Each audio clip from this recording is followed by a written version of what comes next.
como representante del directorio de la Sociedad de Enfermería en Trasplante, ya lo había mencionado en los preámbulos.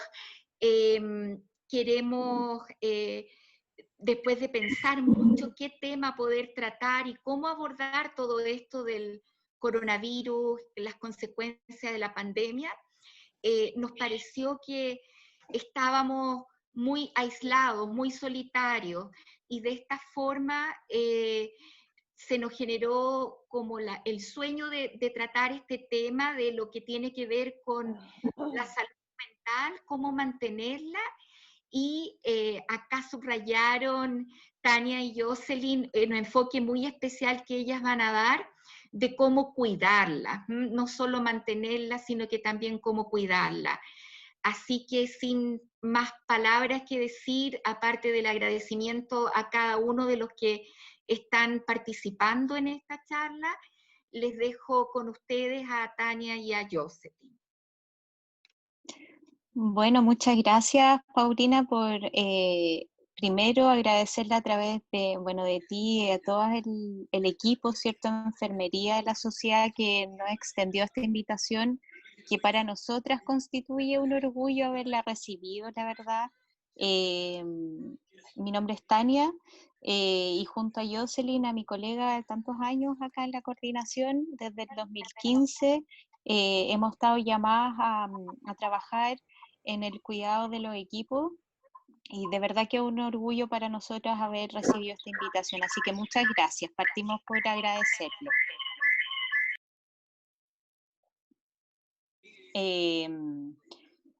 Primero que todo, bueno, en este día tan especial, ¿cierto?, que el Día Internacional de Acción por la Salud de las Mujeres, esperamos que esta instancia no sea solo una instancia para poder problematizar, ¿cierto?, el cuidado de la salud, más allá de lo biológico, ¿cierto?, que tiene que ver con el tema que nos convoca, que es la salud mental, que sea algo extensivo, ¿cierto?, a todas y todos, y que podamos revisar, ¿cierto?, algunas cosas una propuesta que nosotras traemos con Jocelyn, de reflexiones, de también poder validar ciertas acciones en nuestro contexto laboral, pero también en nuestro contexto personal, ¿ya? Bueno, vamos a dar inicio entonces, tal como nos señaló, ¿cierto?, Paulina, la pregunta que nos convoca acá para nuestra conversación es cómo mantener la salud mental de los equipos de donación y trasplante en tiempos de pandemia, una pregunta no menor, pero que nosotras le pusimos ahí un slash que lo orienta, ¿cierto?, al cuidado, porque también nos preguntamos a qué salud mental queremos mantener en estos tiempos, cuando nosotras estamos seguras y estamos en el fondo revisando, ¿cierto?, las hipótesis y las investigaciones que es una falta, es algo que no se ha instalado de manera formal en todos los contextos, ¿cierto?, en todas las instituciones sanitarias, el cuidado justamente de la salud mental de los equipos, ¿ya? Así que esperamos que lo que se tenga que mantener no sea solamente la fuerza, sino que de verdad se dirijan acciones a un verdadero cuidado de ustedes, ¿cierto?, que están en esta primera línea de atención en el contexto de donación, procuramiento y trasplante. En este sentido, como estamos en el contexto de pandemia, es necesario también situarnos en cuanto a las características, ¿cierto?, de este contexto, y que a propósito de la masificación, ¿cierto?, de la atención sanitaria, esto se ha traducido en un aumento de la carga laboral para todos los equipos, especialmente quienes están en la primera línea, y esto hace que esta gran demanda requiera que el despliegue, ¿cierto?, del sistema sea un despliegue flexible para poder adaptarse a esta demanda de atención, que es muy grande, ¿no? Y que hoy en día lo que estamos viviendo en Chile es que con el alza, ¿cierto?, de los contagios, la actividad de donación, procuramiento y trasplante se vea bastante afectada, y eso sí que genera mucha incertidumbre. La incertidumbre es una característica que es transversal y que yo creo que como equipos de donación y trasplante no es una palabra muy extraña, sino que es algo que con lo que ustedes tienen que lidiar día a día con sus pacientes, con las familias, y hoy en día la incertidumbre se instala como un concepto ya de manera más transversal, ¿cierto? Eh, entonces estamos en un contexto dinámico, pero es un contexto muy incierto porque no sabemos qué es lo que va a pasar, y claramente esa incertidumbre nos propone un gran desafío, ya que además se suman medidas de protección que pareciera ser que en muchas acciones terapéuticas, ¿cierto?, más nos limitan que nos protegen, pero la idea es poner énfasis que a pesar de esas mascarilla que está ahí mediando, ¿cierto?, de todo el equipaje, los EPP, que son de cuidado, también se pueden seguir haciendo las cosas como corresponde sin perder, digamos, la fuerza. Pero sí que es un gran desafío, y la incertidumbre, claro que genera muchas sensaciones, emociones, ¿cierto?, que de alguna manera nosotros las recogimos en estas palabras que ustedes pueden ver, que cuando nos llegó la invitación, no fue solo una invitación, sino que también una problematización, ¿cierto?, de este encuentro, y que tienen que ver con sensaciones y emociones muy negativas, y que si de alguna manera en un contexto que no es de crisis, ya se nos es difícil manejarlas, en esta situación de pandemia, claro que pareciera ser que aún más, como se muestra en la figura, ata este nudo, ¿cierto?, de sensaciones, y que nos cuesta mucho desanudar. Lo que nosotros proponemos en esta presentación es que el desanudar todos estos malestares, ¿cierto?, el miedo, la angustia, el cansancio, la soledad, no se hagan de manera personal, individual, sino que más bien de manera colectiva, tal como lo estamos haciendo esta noche, ¿ya?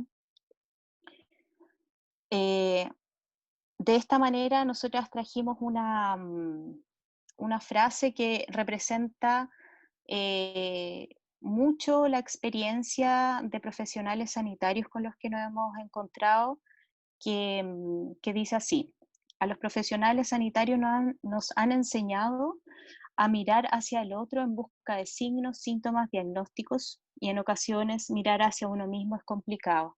Entonces, todas esas palabras, ¿cierto?, que surgen en el discurso y que uno la tiene en la experiencia, muchas veces no las detectamos porque estamos tan volcados y volcadas, ¿cierto?, con nuestras energías a la atención de otras y otros, que no se nos es fácil hacernos cargo de eso, ¿ya? Pero el hecho de que sea tan complicado significa que vamos a estar padeciendo un desgaste profesional que es intenso, y que en estas situaciones de pandemia se agudiza aún más, y que no solamente se circunscribe a los tiempos de pandemia, sino que después se prolonga, ¿cierto?, en el tiempo. Entonces, ya no podemos seguir, digamos, esperando a que nuestra salud emocional quede a cargo solamente de nosotros, sino que esto sí es una salud laboral, y que tiene que ser integrada a las acciones que tiene la institución, ¿cierto?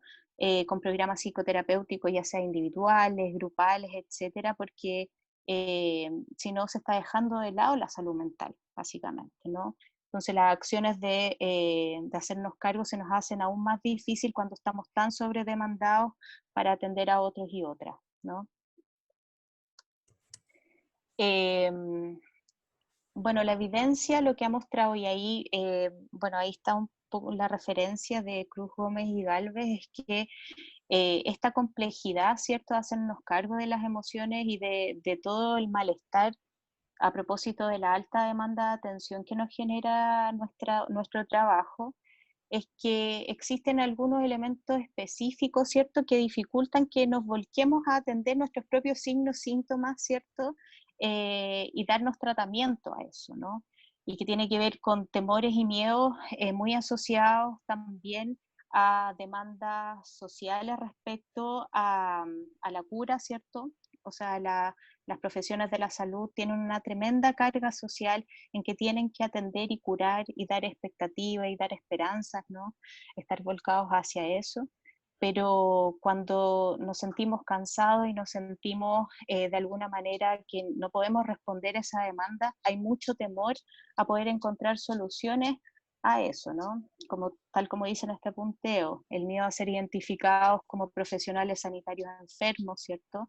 Que han fracasado en el cuidado de uno mismo, el temor a la estigmatización que conllevan las posibles patologías psiquiátricas, el miedo a perder la credibilidad, ¿cierto? Como profesionales de la salud entre los mismos colegas y entre los pacientes. Existe una prepotencia terapéutica y de autocontrol. Hay una percepción, ¿cierto?, de falta de confidencialidad de los servicios públicos cuando acudimos a ellos, la ocultación también del problema por parte de familiares y de colegas. Estamos muchas veces habitando hábitats inadecuados de los servicios públicos, hospitalización psiquiátrica, no hay espacio para eso. Pareciera ser que incluso la infraestructura, ¿cierto?, que tiene que ver con el cuidado de la salud mental está muy dejada de lado. También están los problemas económicos para recibir tratamientos hospitalarios privados y, por supuesto, ¿cierto?, el temor a perder el trabajo o a ser inhabilitados para el ejercicio de la profesión. Y esto se suma, ¿cierto?, a toda esta alta demanda a propósito de que hay muchos más pacientes que atender, también hay mucho más incertidumbres laborales, hay preocupaciones familiares, hay muchas personas que integran los equipos de salud que han tenido que distanciarse, aislarse de sus familias y eso se suma aún más a todo el estigma que puede conllevar algún malestar en cuanto a lo psíquico. De alguna manera no queremos entrar en detalles de algunos malestares que han sido ampliamente ya tipificados como desgaste profesional, pero sí presentarles tres malestares muy generales y muy repetitivos en los contextos sanitarios, porque de una vez por todas tenemos que darle la importancia y el lugar que requieren para su abordaje. Yo creo que ustedes todos están familiarizados, ¿cierto?, con el síndrome de desgaste profesional o burnout, que desde los 70 se han ido tipificando y se han ido investigando, etcétera. Y es algo que hoy en día ya las investigaciones, ¿cierto?, la evidencia nos dice que el burnout es un malestar que se expresa de manera basal en los equipos de salud. Y eso es muy preocupante, sobre todo en estos contextos de pandemia, porque el burnout habla no solo de una respuesta inadecuada al estrés, que no podemos responder a este estrés, ¿cierto?, emocional crónico, sino que a medida que se instala el burnout, vamos perdiéndole el sentido al trabajo. Y eso tiene repercusiones muy, muy dramáticas en la atención y en la relación con otros y otras. Cuando el contexto de pandemia nos llama a ser más solidarios, a preocuparse no solo de lo individual, sino que de lo colectivo, esto sí tiene muchas repercusiones, ¿cierto?, en lo relacional. Eh, la experiencia del burnout es que nosotros ya no soportamos las cosas que nos estresan, nos sobrepasan, no sabemos cómo enfrentarlo. Y de alguna manera, bueno, la evidencia viene a decirnos que hay tres factores en común, ¿cierto?, que tiene que ver con el agotamiento emocional, que ya no damos más, ¿cierto? Nos faltan los recursos afectivos, ya no son suficientes, nos despersonalizamos y ahí entra la deshumanización de las relaciones, como la indolencia frente a lo que está padeciendo otros y otras, que en el contexto de donación y trasplante es tremendamente grave, ¿no? A propósito de la incertidumbre, a propósito de no saber lo que va a pasar. También hay otro factor en específico que es la baja realización personal y que es algo que tiene que ver con la propia visión, ¿cierto? El concepto negativo de uno mismo y que incluso ha llevado a muchas personas a abandonar la profesión. Entonces, si hoy nos encontramos con personas, ¿cierto?, que están donde están hoy en día por su vocación, por su compromiso, el burnout claro que es un factor de riesgo y que esperamos que de una vez por todas se pueda en el fondo trabajar, ¿no? También otro malestar habla del sufrimiento moral, que se expresa, ¿cierto?, cuando el profesional se enfrenta a limitaciones en su capacidad para la práctica ética, y en el fondo lo que pasa es que se siente forzado a comprometer sus valores y normas personales en algunas ocasiones. Ya, como dice acá, es un sentimiento que resulta la incoherencia entre sus acciones y sus convicciones personales y profesionales. Y si lo llevamos, por ejemplo, al contexto, ¿cierto?, de la donación, del procuramiento, ¿cómo se debe sentir este malestar, por ejemplo, en este contexto de pandemia, cuando sabemos que todos los recursos, por ejemplo, en las unidades de cuidados críticos están volcados a los pacientes COVID, y uno dice, bueno, ¿qué pasa entonces con los potenciales donantes? ¿Va a haber lugar para eso o no? Si además está en la mira, ¿cierto?, en el objetivo que esto tiene una mirada de proceso, que esto va a ser una respuesta terapéutica para otros y otras que esperan un trasplante, claro que puede resultar en un sufrimiento moral, ¿no? También podemos detenernos en conocer, ¿cierto?, la fatiga por compasión, que en la experiencia, ¿cierto?, es el desgaste emocional al que se enfrentan las personas, ¿cierto?, los equipos de salud al estar en contacto con el sufrimiento de otras personas. Y si lo llevamos, por ejemplo, al contexto del trasplante, en este sentido, acompañar a las personas que esperan un trasplante puede resultar en este malestar. Y puede que en este contexto de pandemia, claro que se agudice, ¿no? O sea, nos cansamos aún más emocionalmente por no saber cómo responder, que no van a haber donantes y así en esta espera por un nuevo órgano eh, para mejorar la salud, ¿no? O para de frente salvar la vida. En este sentido y con estos malestares, y de alguna manera lo quisimos representar en esta ilustración que a pesar de que es una ilustración, transmite toda una experiencia de impotencia, ¿cierto?, de rabia y de dolor, que a pesar de que estén las mascarillas mediando, no es posible decirles a los equipos que sigan aguantando, que no entren en pánico, que no se sientan mal, ¿no?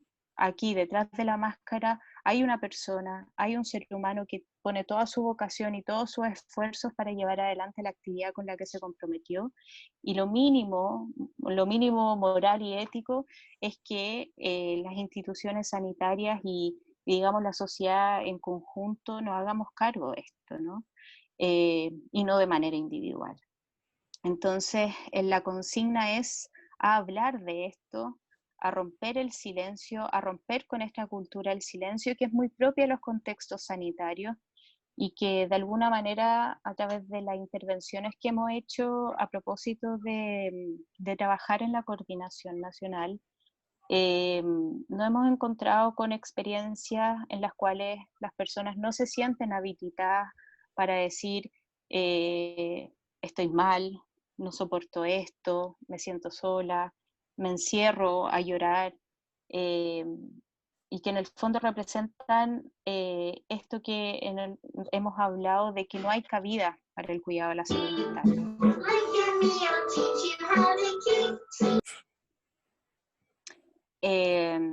Entonces, en este sentido,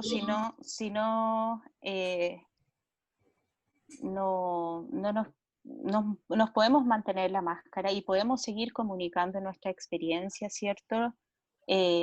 Porque, claro, cuando la cultura del silencio opera, y tal como dice acá, el sufrimiento moral se va a magnificar, ¿ya?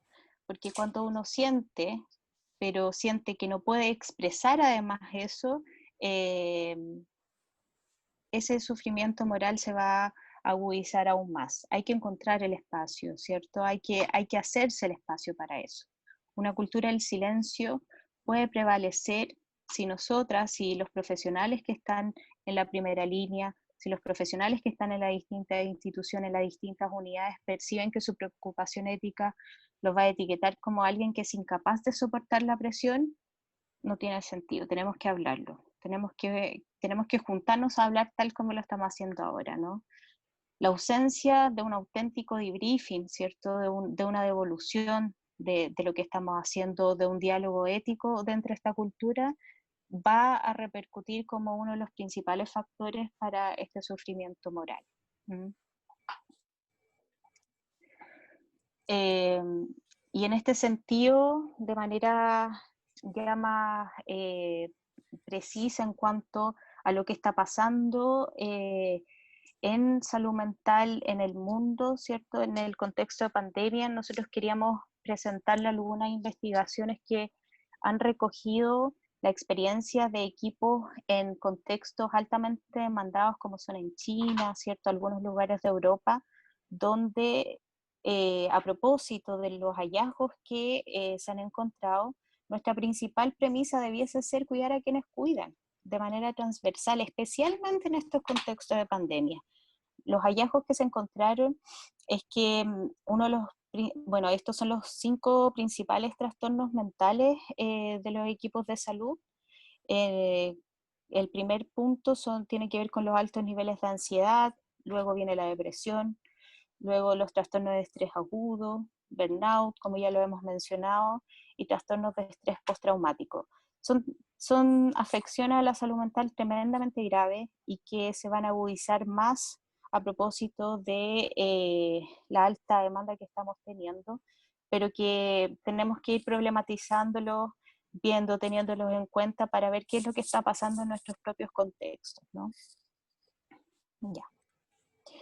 En este sentido también, estas mismas investigaciones que recogieron las experiencias de varios equipos de salud, también dentro de sus hallazgos encontraron algunos factores de riesgo que nos parecieron importantes de conversarlos acá en esta instancia, y que tienen que ver con factores sociodemográficos, factores de riesgos como ser mujeres, ser jóvenes, ser mujeres jóvenes, digamos, son factores de riesgo en estos momentos de pandemia. Factores sociales como la falta de apoyo, tanto institucional como de redes de apoyo que eh, estén fuera, ¿cierto? La sensación de rechazo, el aislamiento, que ya no es una sensación el aislamiento, es un hecho real a propósito de las medidas, ¿cierto?, de seguridad. Y la estigmatización, que de alguna manera lo hemos visto, ¿cierto? Como incluso en las noticias se han denunciado como algunas personas de los equipos de salud han sufrido discriminación a propósito de este miedo, ¿cierto?, que ronda a contagiarse y a la muerte en este contexto de pandemia. También hay factores de riesgo asociados a temas ocupacionales. El trabajar en primera línea, claro que constituye un factor de riesgo, pero también profesiones dedicadas al cuidado, como el estamento de enfermería. Y de aquí, si uno piensa, ¿cierto?, en la gran cantidad de mujeres enfermeras que componen los equipos, tanto de donación como de trasplante, podemos hablar de que hay alto factor de riesgo ahí, porque son, digamos, las personas que están más dedicadas al cuidado. La escasa o nula especialización también es un factor de riesgo, y la escasa o nula experiencia laboral, porque también son aspectos que contribuyen, ¿cierto?, a esta sensación de incertidumbre y de no saber qué hacer en estos contextos tan altamente demandados, ¿no? Entonces, frente a este panorama de una revisión de algunos malestares, ¿cierto?, de lo que hemos podido recoger, de lo que se siente, ¿cierto?, en la experiencia de algunos equipos, eh, ¿qué podemos hacer en el fondo como para ir desanudando esto? Ya nos adelantamos hablando un poco de romper con la cultura del silencio, pero lo importante, ¿cierto?, es que cuando rompamos esta cultura del silencio, lo que estemos haciendo es validar lo que sentimos. Todas estas emociones negativas, todas estas sensaciones, las experiencias negativas tengan un lugar dentro de nuestro quehacer, y que además se tomen acciones para poder resolverlas de alguna manera, ¿no? Una de las estrategias que nosotras hemos trabajado durante harto tiempo con los equipos tiene que ver con el trabajo emocional, que es de verdad un trabajo, ¿no? Uno podría pensar que el trabajar con las emociones es desconectarse para no sentir un rato, pero es completamente lo contrario, es conectarse de una manera ya no como la sensación del burnout, ¿cierto? Que es una conexión que no ayuda, sino que una conexión que nos ayuda a enfrentarnos a nuestras emociones, ¿ya? El trabajo emocional consiste en realizar diversas acciones, tal como dice ahí, orientadas al control emocional, justamente, pero que permitan poder escuchar y atender esto que nos parece tan complejo de hacer a nosotros mismos, ¿cierto? De escucharnos y atendernos, eh, para poder devolvernos también una acción positiva. Esto lo podemos hacer hacia otros y otras, pero también lo podemos hacer hacia nosotros mismos, ¿ya? Eh, Cuando uno habla de control emocional, la primera cosa que se nos viene como a la cabeza o en la experiencia es al suprimir, a reprimir las emociones, a dejar de lado, ¿no? Esta cosa que a veces parece muy trivial de decir de dejar el trabajo afuera, no es así, ¿no? No se trata de suprimir nuestras emociones, sino que tenemos que partir por reconocer lo que sentimos y para que eso sea un recurso, necesitamos trabajarlo, ¿ya? Nosotros quisimos partir esta charla con ese reconocimiento, de poner esas sensaciones en palabras que sabemos que van más allá de un significante, ¿cierto? Porque la experiencia es mucho más potente, pero tenemos que partir reconociéndola. Entonces, eh, las acciones, ¿cierto? Que podemos para el trabajo emocional tienen que ver con, por ejemplo, acudir a especialistas. De una vez por todas tenemos que validar esos espacios, bueno, y no porque nosotras seamos psicólogas, sino que porque de verdad que es un espacio necesario de cuidado y que se validan efectivamente lo que sentimos, ¿no? Eh, y no solamente psicología, sino que también psiquiatría, ¿no? Hay instancias de especialistas diversas de acuerdo a las necesidades que cada uno tenga. Eso de manera individual, pero también acciones de manera grupal y colectiva que se pueden realizar tanto fuera del ámbito laboral como en el trabajo mismo. Yo creo que esta instancia que nos ha promovido, ¿cierto?, la Sociedad Chilena de Trasplante y en específico el Departamento de Enfermería tiene que ver con eso. Tiene que ver con el trabajar en grupos, ¿cierto?, para analizar las situaciones críticas, para ver qué de eso nos está complicando y cómo podemos resolverlo, ¿cierto? Es muy importante y vamos a ir desanudando eso. También las reuniones de equipo para el apoyo mutuo, ¿cierto? En diversas situaciones y yo creo que esperamos que las situaciones críticas siempre son las que hacen que surjan estas instancias, pero que esperamos se mantengan durante el tiempo porque son necesarias, ¿no? Y a propósito de que la muerte es un tema que se ha instalado a propósito de la pandemia con más fuerza. Todas las acciones que tienen que ver con los ritos, ¿cierto? A propósito de que puedan morirse muchas personas en la unidad donde yo trabajo, etcétera, etcétera, podamos tener estos espacios de pausa para poder ver cómo nos sentimos, para poder descansar y ahí de nuevo retomar la atención que se requiere.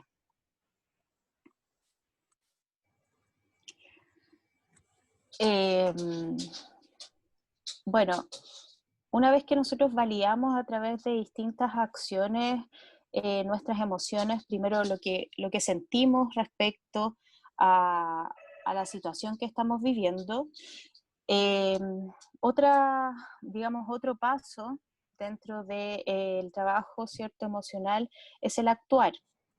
Y en este sentido, nosotros hemos revisado varias recomendaciones, evidencias de lo que tenemos o cómo podemos contribuir, ¿cierto?, a acompañar a los equipos de salud.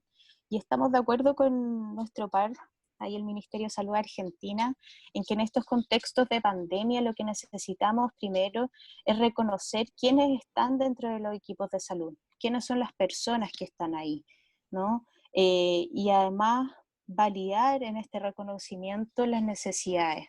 Tiene que ser completamente situado lo que hagamos con nosotros mismos, ¿cierto? Con los equipos, para que tenga sentido y para que podamos enfrentar esta situación tan crítica. También, como de alguna manera mencionamos, incorporar pausas no es una acción cualquiera y no tiene que ver solamente con echarse, con tomarse un descanso, porque muchas veces ese espacio de pausa no es validado ni siquiera por uno mismo. Como en estos tiempos, ¿cierto? Donde hay tanta gente sufriendo, padeciendo, hay tanta gente que atender, voy a descansar. Hay que hacerlo. Definitivamente, tenemos que validar ese espacio, si no, no hay forma de poder atender de mejor manera, ¿cierto?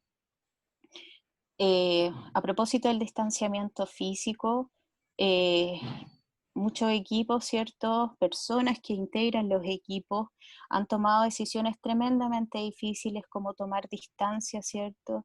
De sus familias y son decisiones muy importantes porque eh, pierde todo lo relacionado con lo cotidiano, ¿no? La vida cotidiana se altera tremendamente, la vida privada se altera tremendamente, pero necesitamos seguir con acciones que mantengan el contacto con cercanos, ¿no? Hoy la tecnología nos ayuda a eso, nos está apoyando en eso, pero es necesario mantener, no aislarnos completamente, porque eso va a llevarnos al aislamiento afectivo. Una acción que es muy recomendada para el trabajo en equipo es el establecimiento de una comunicación propositiva. En estos tiempos de incertidumbre, donde lo peor que podemos hacer es paralizarnos, si la comunicación se dirige solamente a la queja o a encontrar errores, sin en el fondo dar soluciones o construir, es algo que no nos va a aportar para enfrentar esta situación y más bien nos va a generar frustración y aún más demanda. También promover instancias de actuación de conocimiento, limitar la exposición de los medios masivos y validar emociones negativas, ¿cierto? Para poder incentivar y pedir ayuda. Con esto lo que incentivamos, ¿cierto? Son acciones que puedan desarrollar competencias emocionales, porque la competencia emocional es un factor protector del desgaste emocional, ¿ya? Y en el fondo la competencia emocional lo que nos permite es hablar de nuestras emociones y nos habilita para poder tomar acciones que puedan ayudarnos a superar aquello que nos esté dejando mal. Gracias, compañera. Bien, a propósito de lo que dice Tania y en el fondo un poco contando, ¿no?, incidencias que cuando las chiquillas del departamento de enfermería se estaban, ¿no?, organizando, yo justamente estaba compartiendo oficina con una de ellas, ¿no?, en nuestro turno presencial, y empezaron, ¿no?, a discutir respecto a las aprehensiones que tenían, y un poco para orientarnos también a nosotras por dónde ir en nuestra presentación. Y yo mientras las escuchaba, ¿no?, decía, se darán cuenta que este ejercicio mismo que están haciendo, ¿no?, para ayudarnos a nosotras en nuestra presentación, de volcar, ¿no?, como lo que les está pasando, todas las aprensiones, las preocupaciones, se darán cuenta que este es un ejercicio en sí mismo terapéutico. Y en el fondo yo quería como ejemplificar eso, entendiendo que no hay que olvidar que la salud, ¿no?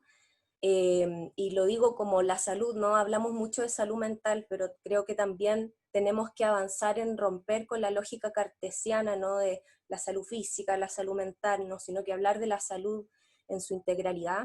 Es un derecho a exigir, por un lado, y que no solo depende de iniciativas individuales, sino que es tremendamente colectivo, ¿no?, el tema de la salud, y de la salud mental en particular, también lo es. En el fondo, esa es muy importante porque si bien nosotras estamos presentando, no sé, ciertas recomendaciones, ciertos ejercicios que parecen ser más bien iniciativas individuales, es verdad, la capacidad de agenciarnos, de movilizarnos, no es un componente súper importante para cuidar nuestra salud mental, pero no hay que olvidar que hay una serie de condiciones sociales, culturales que la determinan también, ¿no? Entonces, desde allí, la salud mental no es solo, en el fondo, el mandar a terapia o el agenciarse para ir a terapia, sino también, ¿no?, como el exigir que se nos cuide. Y en el caso del contexto sanitario, eso es tremendamente relevante, porque estamos expuestos, como dice el segundo punto, expuestos y expuestas permanentemente a estresores, y con esto me refiero, ¿no?, lo pongo muy global, estresores, pero en realidad tiene que ver con estar permanentemente expuestos y expuestas al dolor del resto, a las malas noticias, a situaciones muy difíciles, a la impotencia muchas veces cuando vemos que hay condiciones sociales que agravan la salud de otras personas y que no tenemos, ¿no?, las herramientas ni tampoco en el fondo la capacidad de, como de poder en el fondo afectar en ello de una manera positiva, porque hay condiciones sociales que no dependen, ¿no?, del todo de nosotros y nosotras. Entonces, desde allí, esa exposición permanente al dolor, ¿cierto? Y a los estresores, ¿no?, de estas situaciones, junto en el fondo a la falta de recuperación, pueden originar problemas crónicos, y especialmente, ¿no?, si tenemos una institucionalidad que no nos cuida.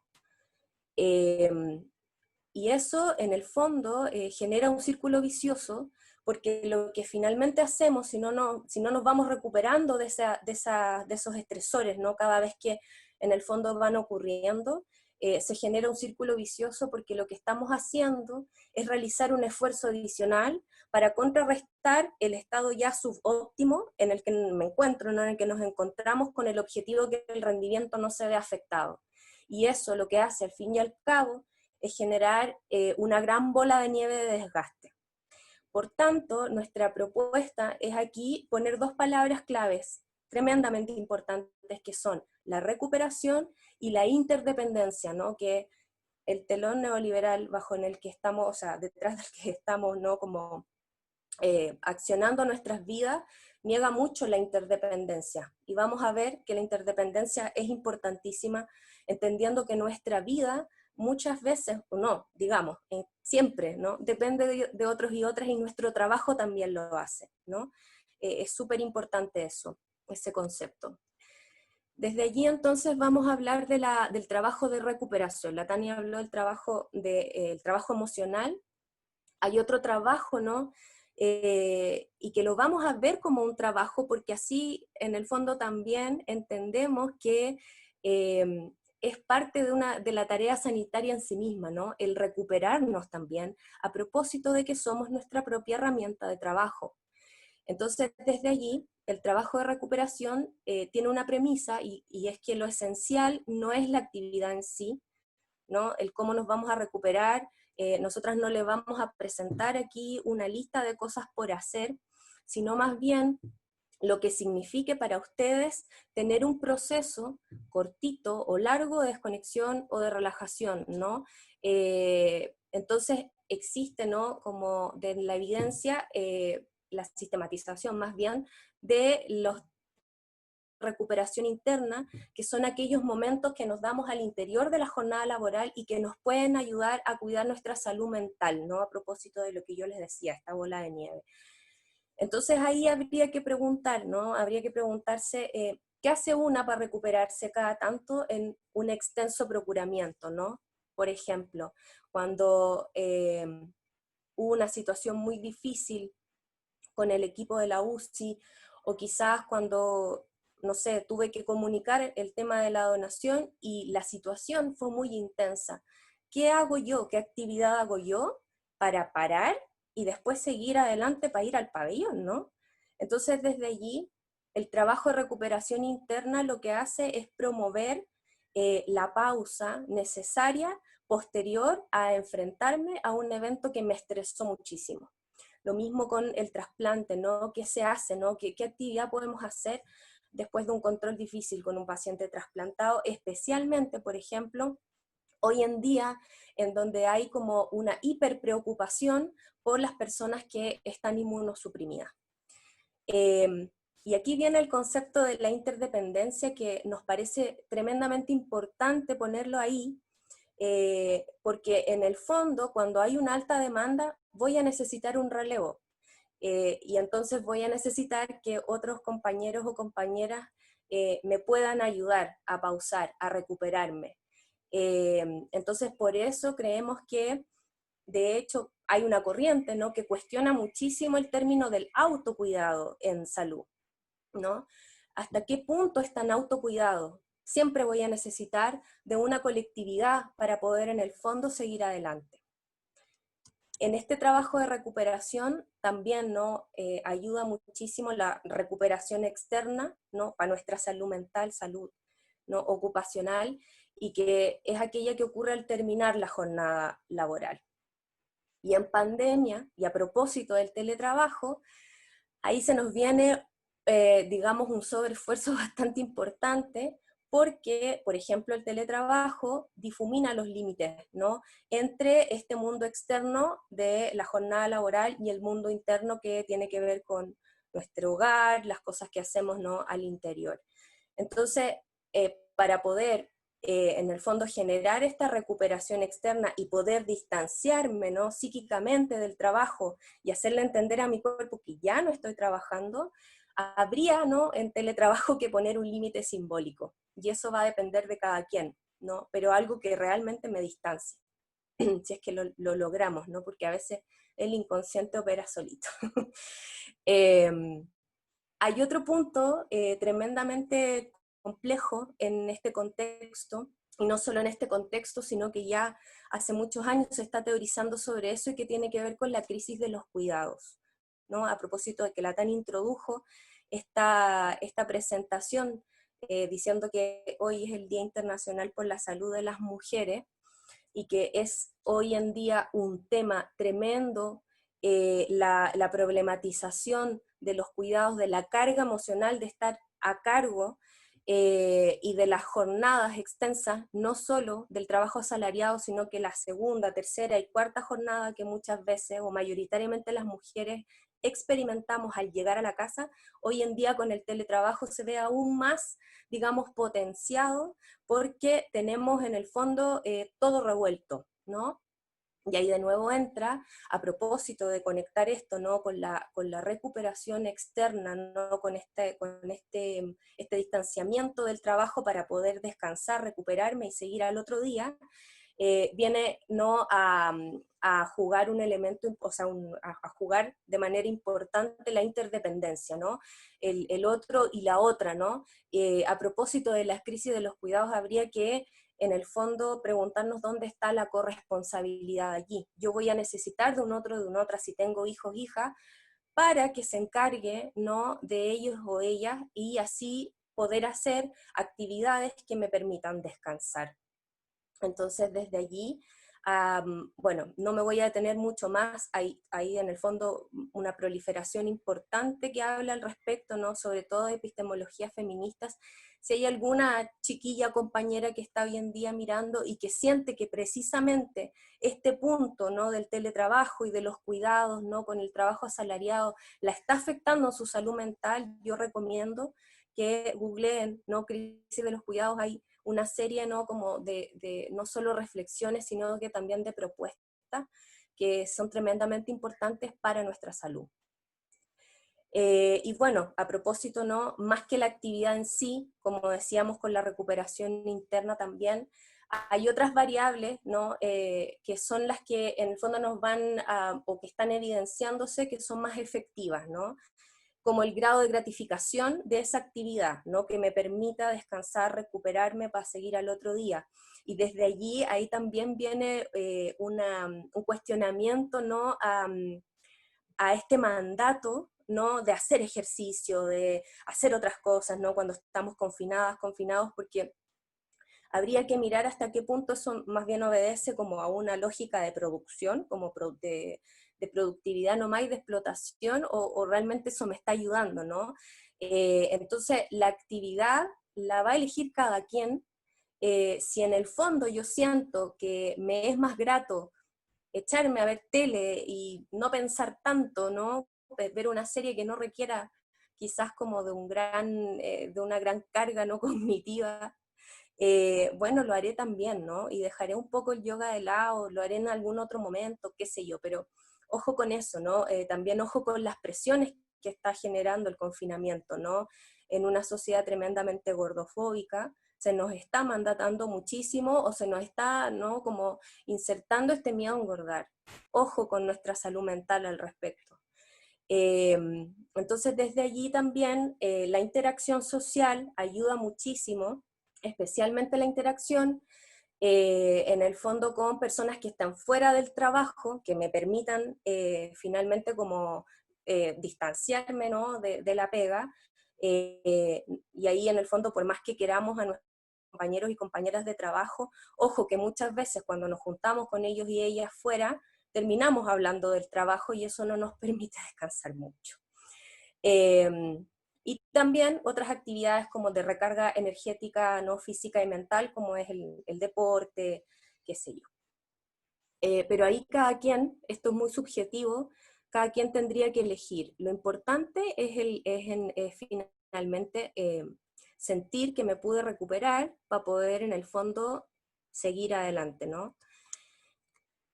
Por otro lado, otra dimensión que nosotras queremos proponer y que es muy importante, ¿no? En este contexto es reconfigurar nuestras expectativas. El bienestar en el trabajo, ¿no? Está vinculado a que las expectativas estén alineadas con nuestra capacidad profesional. Y cuando esto no ocurre, hablamos de carga mental. Y yo diría ahí también carga emocional, ¿no? Una carga como más integral. Estamos en un contexto extraordinario, pensar en que todo va a resultar o tiene que resultar del mismo modo, ¿no? Nos va a llevar a un malestar poco manejable por nosotros mismos y nosotras mismas. Entonces desde allí habría que empezar a, ¿no? Como a desarmar todos estos mandatos. La Tania habló, ¿no? del tema de la cura, por ejemplo. Hoy en día estamos viviendo efectivamente una repercusión no menor en términos de la donación y el trasplante. De abril a mayo hay una diferencia importante en términos estadísticos, y sabemos que para nosotros y nosotras, quienes estamos implicadísimas, ¿no? en el tema, va más allá de las estadísticas, sabemos que hay detrás de las estadísticas, eso tiene que ver con personas que están esperando un trasplante y que en el fondo quizás la posibilidad de obtenerlo va a ser mucho menor. Entonces desde allí habría que pensar qué es lo que tenemos a la mano, porque finalmente la pandemia nos está superando en ese sentido, ¿no? Y eso no lo podemos manejar, hay cosas que no vamos a poder manejar dentro de este contexto. Entonces, como ponemos acá, ¿no? Lo que nos queda, sí, y que tenemos a la mano es la humanización, ¿no? Que es una dimensión que podemos finalmente potenciar y que nos puede ayudar incluso en la recuperación, ¿no? A propósito de esta sensación, ¿no? Como de limitación, fracaso, frustración, ¿no? Entonces, claro, donde no hay cura, ¿qué nos queda? El trabajo de cuidado y el cuidado de lo invisible. No podemos pensar tampoco, ¿no? Que todo volverá a ser como antes, ¿no? Al menos, ¿no? Podemos aprovechar un poquito la crisis para, digamos, exigirle, ¿no? a la institucionalidad que se haga cargo de todo ese trabajo invisible que hacemos, ¿no? De que se le dé un valor, de que se visibilice, ¿no? El trabajo emocional, el trabajo de recuperación que hacemos, el trabajo de cuidado en términos emocionales con los y las pacientes, ¿no? Que tiene una dificultad porque muchas veces, como dice una socióloga, la Pascal Molinier, finalmente cuesta visibilizarlo porque cuesta mucho traducirlo a las lógicas de gestión, ¿no? ¿Cómo yo pongo un indicador para poder en el fondo hacer ver que estuve sosteniendo emocionalmente a un paciente o una paciente? ¿Cómo lo hago, no? Entonces desde allí tendríamos, ¿no? que aprovechar de poder hacer presión, ¿no? Para poder finalmente ser cuidados y cuidadas, porque nuestra salud mental, insisto, no solo depende de nuestra capacidad de agenciamiento. esta diapositiva lo que hace es mostrar un poco los discursos, ¿no? Lo que nos mandó el Departamento de Enfermería en esta reunión que tuvieron previo para poder en el fondo orientarnos un poco por dónde ir. Y a propósito de la reconfiguración de las expectativas, ¿no? Lo que hicimos fue basarnos en un documento que es el Vital Talk, que en realidad se hizo en Estados Unidos a propósito del contexto de la pandemia y que desarrolla una serie de recomendaciones en torno a la comunicación, pero que también tiene algunas recomendaciones que van un poquito más allá. Entonces nos basamos en esto, en este documento, para poder en el fondo modelarlo, ¿no? Hacia una respuesta para el Departamento de Enfermería, que por lo demás evidentemente está representando las preocupaciones que se están dando a nivel más general en nuestra área. Entonces, aquí, ¿no? En la primera columna aparece, ¿no? Como la preocupación y esfuerzo de que los trasplantados se cuiden. Si no lo hacen, están muy expuestos a morir si contraen COVID-19. ¿Qué tenemos, ¿no? A la mano? ¿Qué podemos hacer, ¿no? ¿Cómo podemos reconfigurar esa expectativa, ¿no? A propósito de que quizás no va a haber posibilidades de que se trasplante prontamente y de que finalmente no, como también hay una gran parte de responsabilidad en esa propia persona sobre cómo cuidarse, ¿no? Entonces, las alternativas serían cuidarse primero una misma, porque eso habilita para el cuidado de otras y también para hablar sobre el cuidado, porque otra, digamos, lo que habría que hacer frente a esa situación es reforzar la comunicación sobre el cuidado. El tema es que muchas veces cuando conversamos con otros y otras, nos vemos que omitimos el tema del cuidado, y eso en el fondo más bien tiene que ver con que una no se está cuidando y por tanto omite también eso dentro de las conversaciones o de la misma escucha. Es importante hacerle saber a ese paciente que una está preocupada. Yo creo que eso es súper importante. Hay que también poner las cartas sobre la mesa, porque eso también genera cierto nivel de compromiso consigo mismo y consigo misma. Cuando una ve que la están cuidando, que alguien está preocupada, se activa, ¿no? Como esta también capacidad, ¿no? Y decir, hoy hay alguien que está ahí, ¿no? Y por tanto me preocuparé entonces extra ante esta situación, ¿no? Como por otro lado, las dificultades e intranquilidad por no poder realizar el seguimiento de controles, exámenes, biopsias según los protocolos que están establecidos. Los protocolos no pueden ser los mismos. Habrá que adaptarlos entonces, ¿no? Si me tranquiliza y me ayuda mental, ¿no? El poder en el fondo tener un protocolo, tener mayor claridad, entonces tendré que ponerme a trabajar en equipo para adaptar esos protocolos, ¿no? Por otro lado, no sé cómo decirle, por ejemplo, a este paciente que en este contexto hay bajas probabilidades de trasplantarse y cuando están muy graves incluso, ¿no? De que se pueda morir.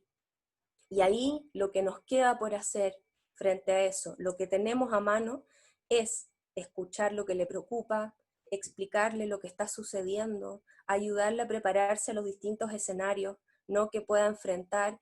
Si vemos que en el fondo hay cierta preocupación respecto a morirse, hablar sobre la muerte, ese es un regalo, digamos, sobre todo en una sociedad tremendamente negadora, ¿no? Y en donde nos cuesta muchísimo, ¿no? Qué importante y qué facilitador sería que en el fondo pudiésemos hablar sobre la muerte aún más hoy en día, ¿no? El estar presente es algo que en el fondo sí tenemos a la mano. Tengo miedo a agotarme y perder mi compasión. Habría que buscar entonces momentos de paz, ¿no? Momentos como para conectarse con alguien, compartir algo, disfrutar algo, y que tiene que ver, ¿no? Como con todo el tema de la recuperación interna y externa, ¿no? Es importante eso, como la fatiga por compasión también en el fondo se puede prevenir a propósito, ¿no? De este ejercicio de ir recuperándose, ¿no? De las intensidades emocionales que vivimos a diario. Y otra preocupación que presentaron aquí en el depto de enfermería es contagiar a los afectos. Una preocupación que por lo demás, yo diría, está generalizada en los equipos de salud. Y bueno, ahí hablar es lo primero, luego decidir juntos y juntas qué es lo mejor. No hay respuestas sencillas, pero las preocupaciones son más soportables cuando son compartidas. Y aquí viene en el fondo un mensaje muy importante, y es que el distanciamiento social no implica distanciamiento afectivo, ¿no? Ustedes mismas en el depto de enfermería presentaron un afiche que decía, ¿no?, que vamos a tener que, a propósito de la mascarilla, aprender ¿no?, como a sonreír con la mirada. Efectivamente, el distanciamiento social está desafiándonos a, en el fondo, como a tener que no solo sonreír ahora con la mirada, sino también aumentar los te quiero, a atrevernos a pedir ayuda, a usar las tecnologías en el fondo para poder conectarnos con otros y otras a propósito, ¿no?, de que está difícil, ¿no?, el poder compartir más colectivamente. Hay otra preocupación, ¿no?, que nos presentó el depto de enfermería y que a mí me dolió mucho leerla, y que tenía que ver con si antes ya no habían tantas esperanzas, ¿no?, ¿cómo lo hacemos ahora?, ¿no? Y aquí nos basamos, ¿no?, en una investigación súper bonita, ¿no?, de una antropóloga danesa, que estuvo 14 meses metida, ¿no?, en las entrevistas a familiares de donantes, y lo que ella propone en la investigación, ¿no?, es decir que la donación y el trasplante está lleno de prácticas de esperanza, ¿no?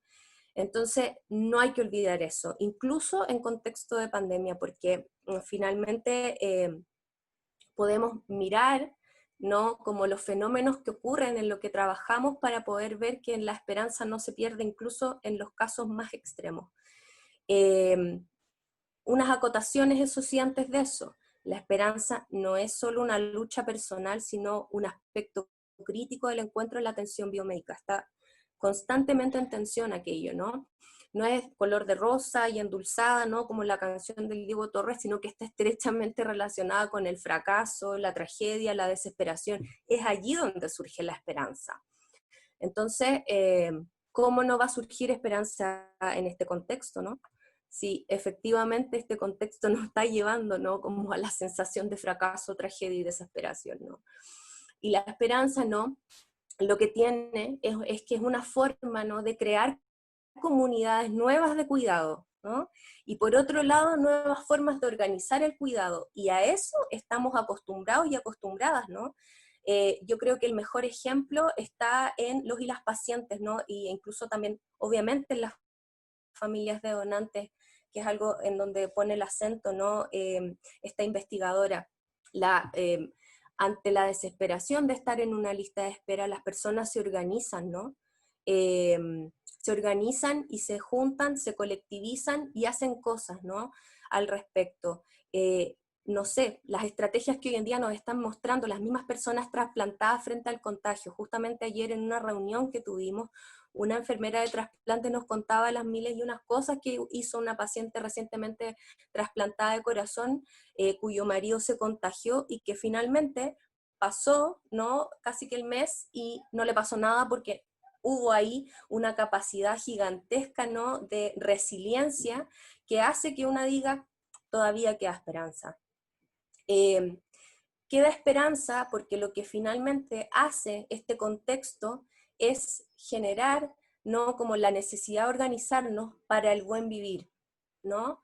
Las ollas comunes que hoy en día estamos viendo es una práctica también, ¿no?, frente al hambre, que nos da esperanza, ¿no?, respecto a que las personas están luchando para el buen vivir y se están incluso en un contexto de distanciamiento social que puede ser tremendamente peligroso, se están juntando igual porque el hambre es más grande, ¿no?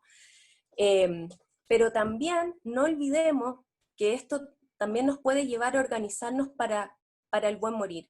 Nosotros y nosotras, quienes trabajamos con la muerte a diario, porque la donación y el trasplante, ¿no?, están intrínsecamente relacionados con la muerte, siempre hemos sido los bichos raros que ponemos el tema. Y hoy en día en pandemia yo ya no me siento tan bicho raro hablando de la muerte, porque es algo que se está transversalizando, ¿no?, en los discursos sociales. Como dice esta investigadora, la muerte también, ¿no?, es una manera de, en el fondo, en donde surge la esperanza, aunque no lo creamos, ¿no?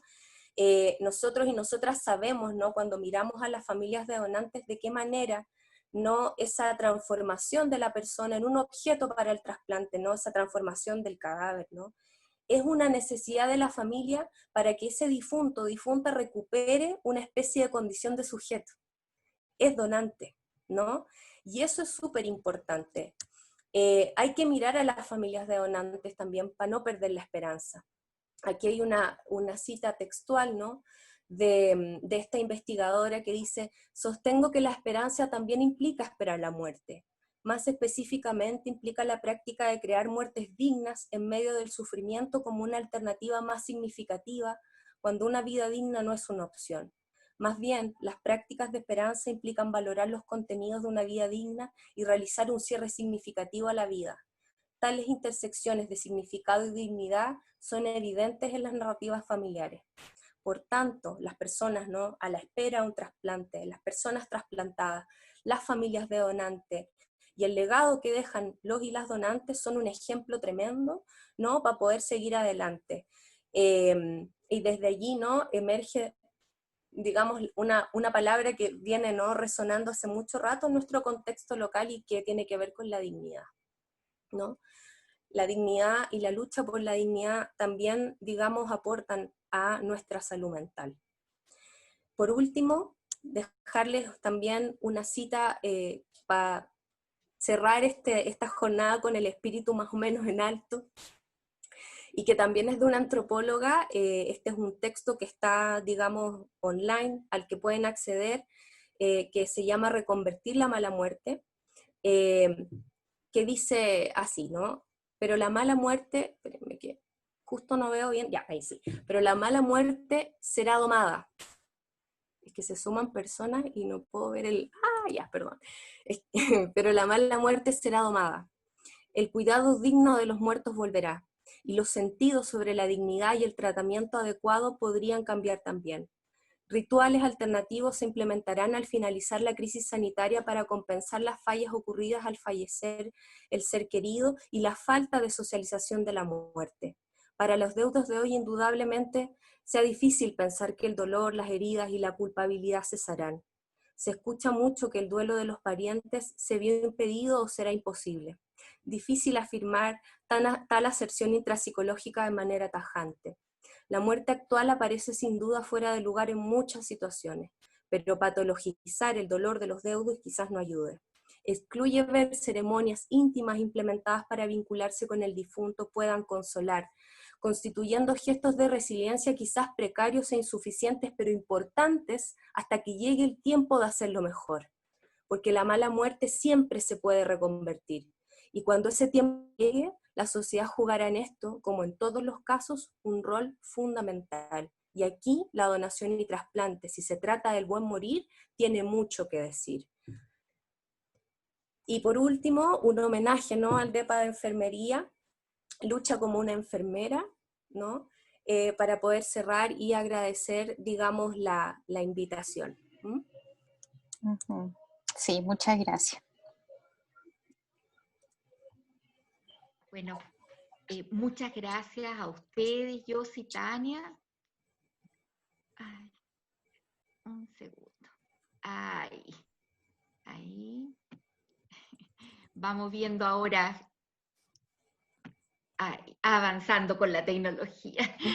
Muchas gracias. La verdad que nos abre como una luz, y lo mejor de todo es poder tener un espacio como para ir pensando y haciendo un poco de introspección de lo que cada uno ha vivido en este periodo y lo que nos queda por vivir, porque esto probablemente no hemos llegado ni a la mitad de la evolución.